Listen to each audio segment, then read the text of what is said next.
So looking at our centers, a lot of really good centers, and this one was so difficult to me. I had a preconceived notion going on who would I put one, and my number one guy ended up at four.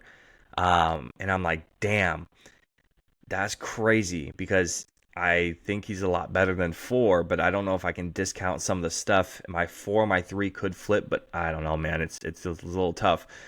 So looking at it real quick, once again, clipping these up. If you're watching the podcast, you're listening to the full podcast. You're hearing me repeat myself. If you're just watching the clip on YouTube, how I grade things is I use my eyes first. If I've watched you play, if I've seen your games very frequently, that's my number one grader.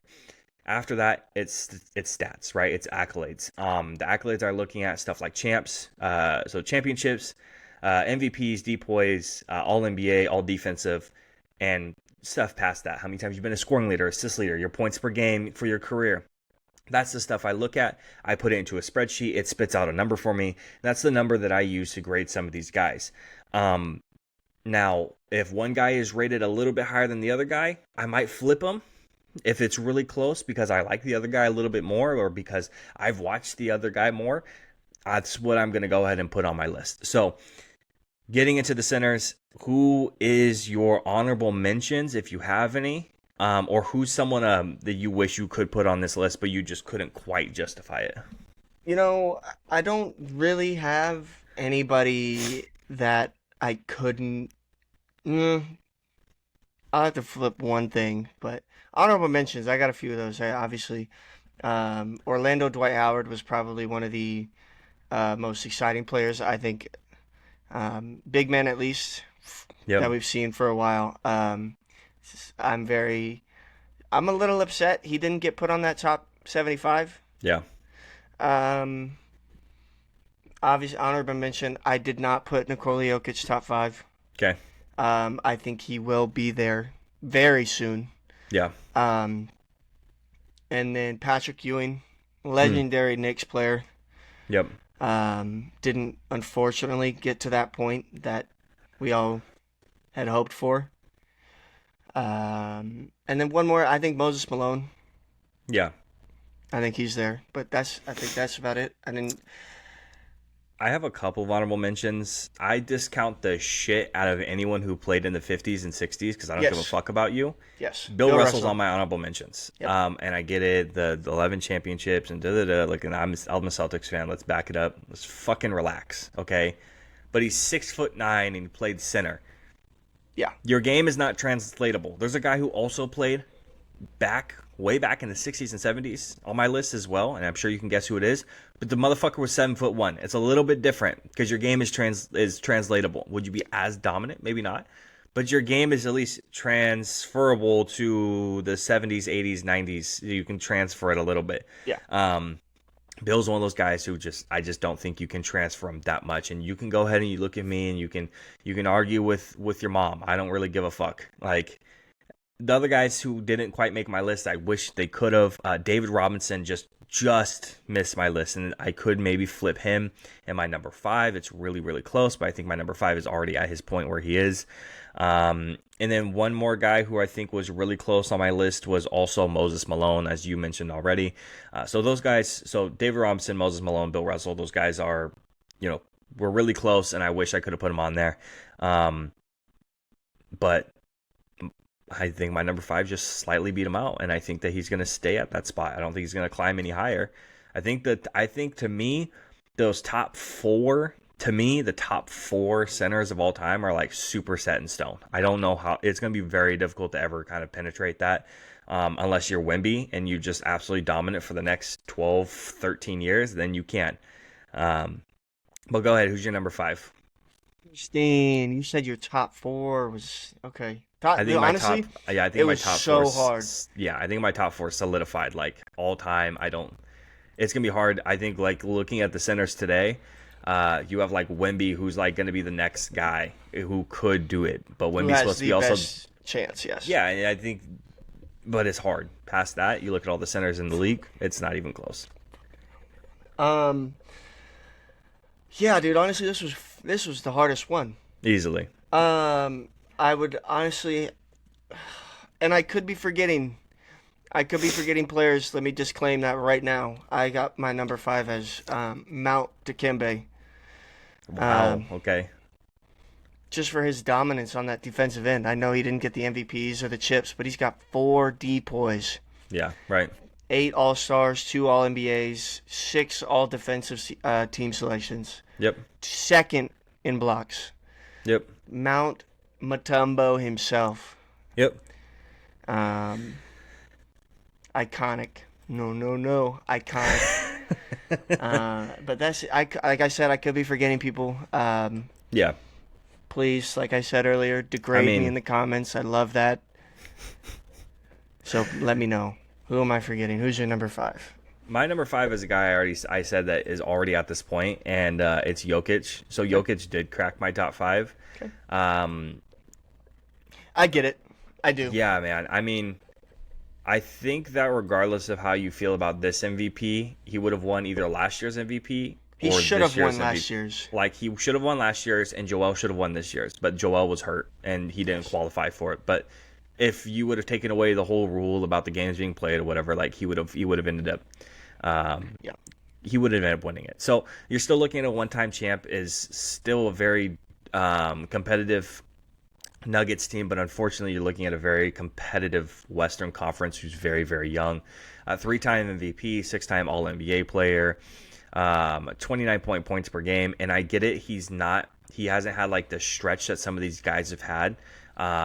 Like looking at the All-NBA selections alone, Shaq, Kareem, Hakeem, those guys are in the double digits. Bill, like David Robinson, these guys in the double digits of All-NBA selections. But the dominance that Nikola Jokic has gone on inside of his 6 years is dominant. Is one of the most dominant periods that anyone has gone through. And he's another one of those guys who isn't super duper exciting to watch because he's slow moving, but it's just like, oh, I have 0.2 seconds left on the clock. Oh, I have to throw it up. Yeah, I'm 40 feet beyond the arc. Like, let me throw it up, and I'm still gonna make it. Like that, and he's so unpredictable. Yep. You have no idea what that man is going to do next. No, and it's ridiculous. 6.9 assists per game, 10.7 rebounds per game, 1.2 steals per game, 35% 3-point percentage, which is the most, like it's the highest. It's not even really close. Hakeem is the next closest at 20.2, and that's second place. So we're talking about 15% difference between first and second for 3-point percentage. Obviously a different time, but still, to me, Jokic is at the 5 already. I don't think he can climb any higher at this point. I don't think Jokic is going to play super duper long. I think he has a couple more years to go, and I think he's going to be done. I don't think he wants to play ball a super long time. Again, no. I think past this, like Wemby has a good shot if he plays really consistently in a long time. Wemby has a good shot to hit that 5 spot. And then he also has a good shot to start cracking the 4-3-2-1. Honestly, it's really hard even to do that, you know? Oh, yeah. I think this small forward, I think obviously LeBron's solidified, but then I think these probably top 3 spots are the hardest to reach. Yep, absolutely. So looking at your 4, again, my 4 and my 3 could probably be switched. I'm interested to see where you have some of these guys. Who's your 4? You mentioned him already. David Robinson. Okay. I got the big D-Rob on here. 2 titles, 1 MVP. He's got 8 all defensive selections, defensive player, 10 All-Stars, 6 in blocks. LBAs. Dude, he's just the most defined man I think I've ever seen in my life. I swear. I didn't know that was an NBA player. I thought that was a male model. He even played with Tim Duncan. I mean, I think he was around. I think he was around a long time. Yeah, he was around for a while. Him, Bill Russell, and Jokic graded out so close to each other that they were like very definite. Like, okay, honorable mention, 5th spot, and who gets it. But I've watched Jokic, I watched Yeah. him play, and I'm like, hey, I've watched how dominant this guy is, and we've seen stuff where like I can show my dad who doesn't watch a lot of basketball, and he had watched basketball since like the 80s and 90s. So some of these guys are on here, he's watched these guys, but I show him Jokic highlights, or like we're sitting down and he watched a couple of the Nuggets and the Timberwolves games in the playoffs, and he's like, he can do that too. He can do that too. What the fuck can he not do? I was Yeah. like, I don't know, jump higher than like this much. Like, Yeah. that's pretty much it. Honestly, So like, dude, he even had a few dunks in that series that were very surprising. athletic, yeah. He's a sneaky athletic guy. So I get him at 4, David, but I'm like, I man, I'm not he has the mad. numbers, that's for sure. Yeah, no, he does. He absolutely does. I mean, 21.1, 10.6 rebounds. Yeah, Um, only 2.5 assists, but what else do you expect? yeah, no, for sure. And then you also said you discredit. I'm gonna bring this back real quick. You said you discredit, the 50s, 60s. So Bill Oh yeah, Russell and those. absolutely. I have slowly started to discredit Wilt Chamberlain. Okay, Because I mean, the same thing with the Michael Jordan, the stats, and all this Yeah. other stuff, and they're still they came out with a boxing match in full color that Wilt Chamberlain was in, but they can't show us a proof Yep. of his 100-point game. yeah, absolutely. You're Yeah, lying. no, Kobe owns that record at 81. That's for You're sure. lying to me Yeah, no, for if sure. you're putting out videos like that, but you Yep. can't show us. Yep. And they're claiming that it's only radio or audio. I'm like, no. See, that Yeah. makes it even worse. So Wilt Chamberlain did not make my list. I will say that right now. Okay, and I'll say Wilt Chamberlain is my 4. Okay. So Wilt's my 4, 2-time champ, 4-time MVP, 10-time All NBA. Now the rest of it we can discount for sure. He's 7'1", playing with a bunch of guys who were not even close to that. But that's where I kind of like have the tough time. Like, I'm not going to bring up 30.1 points per game, 22.9 rebounds per game. It's like that's not even realistic. Like that's not I translatable. saw Like a graphic that said the MVP voting. Yeah. And back then, Bill Russell was first. He had like 12 or 13 points with like 23 rebounds. yeah. And then he was right underneath it with 50 points, 20-something rebounds a game. I'm like, what are we talking about? Yeah.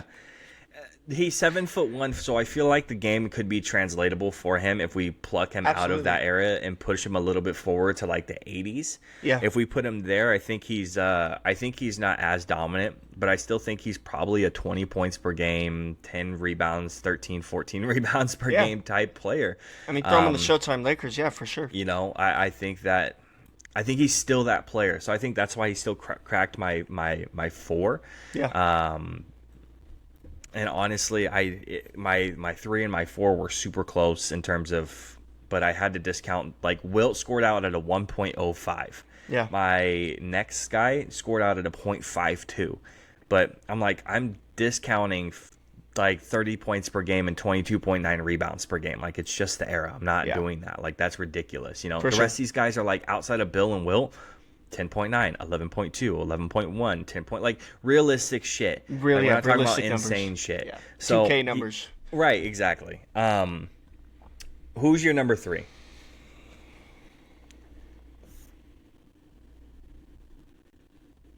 Sorry, I cut out. What'd you say? Who's your number 3? Got it. Okay. Number 3. I'm curious to where this is going to match up with yours. I put Hakeem. Hakeem's on my list. He's Okay. not my 3. I put Hakeem. Obviously, this is one of the players, along with Charles, unfortunately had to play against Michael Jordan. But the 2 years that he left, he won. Mm-hmm. Yep. The 2 titles, 2 Finals MVPs. He's got a 1 regular MVP, 6 All NBAs, first team, 2 depoys, 5 All NBA first teams. Yep. So I think he was just first in blocks. I mean, he's the block leader. Yep. Fantastic, solid. You couldn't get around him on defense. Don't even try it, type of thing. Like the dream shake is a thing, right? That I mean, he made that. The post game work really developed from, in my mind, got perfected from Hakeem Olajuwon. Yeah. Like, you have guys before that who are great centers and power forwards who have they don't have like the game like Hakeem did. Like that type of footwork, being that nimble and that big, was not something that was a regularity. Like, it's a regularity now, right? Being that big and being nimble like that is a regularity now. Yeah, but like, you didn't see Kareem out there doing what he did. No, it's a little bit different. Like, Kareem did some stuff where, like, the sky hook was insane, but he's so big you can't stop it. And he's so good at it you can't stop it. But Hakeem, I think, is a guy who could be plucked up and put into today's NBA because of how shifty he has been.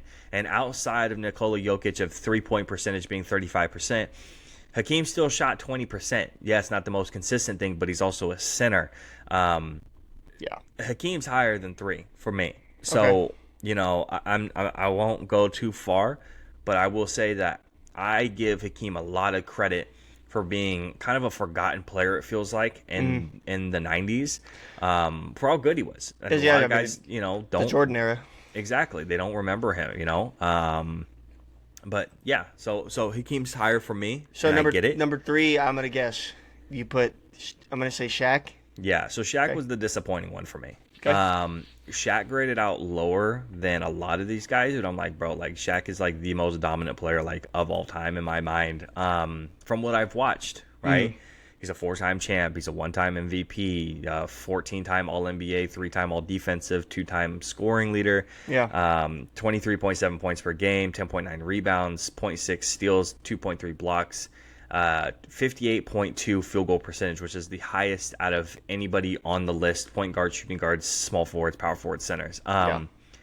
And then, hey, dude, if you want to throw this in, 4.5 3-point percentage, absolutely elite. 1-3 in his career. That That's sounds crazy. like a block stat for him. So, some of the stuff that he did in some of his finals appearances is nuts. He was the best player on this team. Yes, I know he had Kobe, but he was the very de facto best player on his team on the Lakers. And man, this is a little bit disappointing. I wanted to put him 3, but the numbers popped out a lot lower than 3, and I'm like, damn. I wanted to put him 1. Like, that's why I wanted Shaq for me, and Shaq just didn't pop that out. So he's my 3, and I'll spoiler alert, Hakeem's my 2. We switched. Our 2s and 3s are switched. Okay, so we have the same one. Okay. Yeah. I wanted to put Shaq 1. Like, Shaq was like my de facto 1 for a long time. And then I started pulling up all the Kareem stuff, and I'm like, God damn it, dude. I'm like, this isn't even close. I couldn't put justify Shaq it. 1. I couldn't justify it. I wanted to so bad justify it. So basically what we have is our 1, 2, 3 is Kareem, either Hakeem or Shaq. And then flip-flopping those 2s and 3s for us. 4 and 5 are kind of whatever you want. The top 3, undisputed, nobody's touching that. I don't think so. And again, the guys who could maybe make a case, and today's NBA is really only Wemby. I don't see another center coming out or who's in the league today that can make a case. Because guess what? The centers today, they don't play very long. That they're injured a lot. Yeah. So Dwight Howard's already out. I mean, he's playing in China. Yeah. I mean, you get dominant years, but then you're done after that. Yeah. You get injured, or somehow your game just falls off.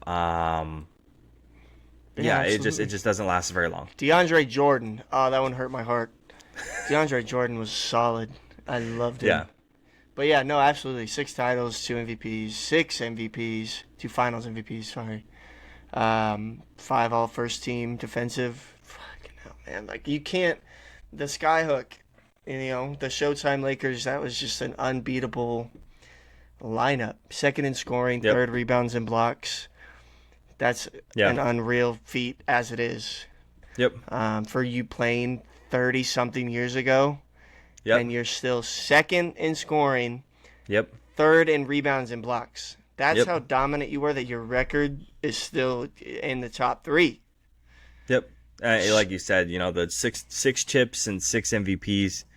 15-time All-NBA. We've seen some of these guys who are just as high, LeBron's 20, but, Tim Duncan's at 15. He's at 15. 11-time All-Defensive selection. 2-time scoring leader.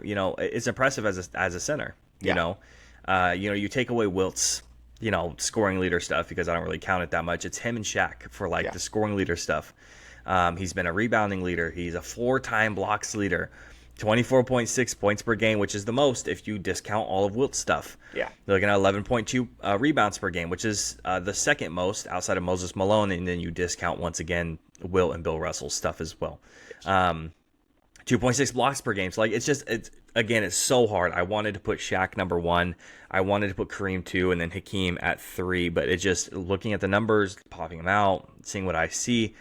I'm just like, I can't. Kareem's the de facto 1, and I wish I could have had it different. But, it's crazy looking at the Lakers stuff. Kareem, Wilt, Shaq, like, it's insane the amount of talent that's come out of the Lakers. It's stupid. They've had some dogs in there. Kobe, now LeBron. Yep, exactly. And then you look at AD is in my top 5. Yeah, man. Obviously, Magic as well. So, but that's capping off our list. I mean, we're an hour and 53 minutes in. I was going to be happy if we just went 53 minutes into the podcast, but we went an hour and 53 minutes in. Anything else to top it off before we sign off?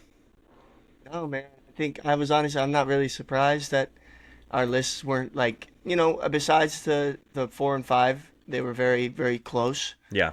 And that didn't necessarily surprise me. Right. Cut the part out where I said his name. Right. I apologize if I trigger anybody. But no, man, I think I was good. Honestly, I just shut under 2 hours is great. Yep. I had a great time. Thank All you right. for having me. Absolutely. So basketball is not going to start up again for another, we have 3 months until the NBA actually starts up. So let's see. NBA start date is going to be, if I can get it up, October 22nd. Yeah, so 3 months. So I was pretty much right. So 3 months until we really get any more NBA stuff going. So really until then, it's been fun, but we're going to go and sign off. Drew will be back next week, and we're going to go ahead and talk about training camp for the NFL, some of the holdouts that we have going on there, especially for the Cowboys and the Niners that have a lot of holdouts going on that we got a lot of questions about. So, Jordan, signing off. Thank you again. See ya.